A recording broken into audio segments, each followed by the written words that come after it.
रात का समय था। राघव और उसके 4 दोस्त शहर से दूर जंगल की तरफ घूमने निकले थे।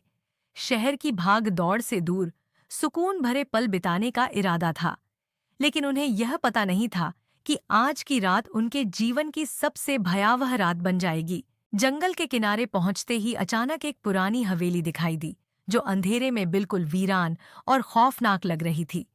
हवेली की खिड़कियां टूटी हुई थीं और छतरी पर एक अजीब सी छाया मंडरा रही थी। राघव के दोस्त संजय ने हंसते हुए कहा, यह हवेली तो भूतिया लगती है, चलो अंदर चलें।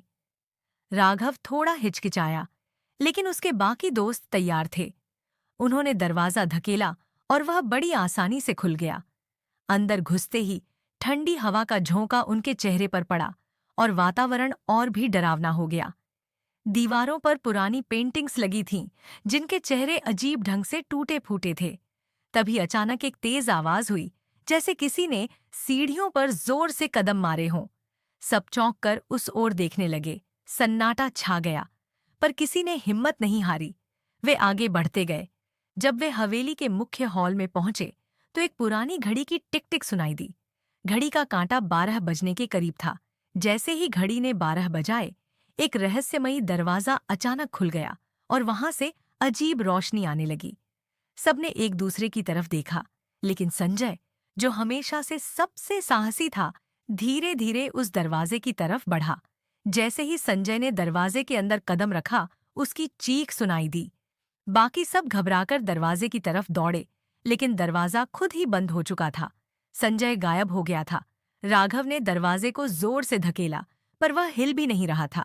तभी पीछे से किसी ने राघव के कंधे पर हाथ रखा। उसने मुड़कर देखा तो एक बूढ़ी औरत खड़ी थी, जिसकी आंखें अजीब तरह से चमक रही थीं। उसने कहा, तुम्हें नहीं आना चाहिए था, अब तुम सब फंस चुके हो। वह औरत धीरे धीरे गायब हो गई। दोस्तों के दिलों में भय का साया गहराता जा रहा था। वे सभी घबरा गए और हवेली से बाहर भागने लगे। लेकिन जितना वे भागते, उतना ही हवेली के अंदर और गहरे पहुंचते जाते। रास्ता अंतहीन हो चुका था। राघव को अचानक एहसास हुआ कि यह सिर्फ एक खेल है, अंधेरे का खेल। वे जितना डरेंगे, ये खेल उतना ही मुश्किल होगा।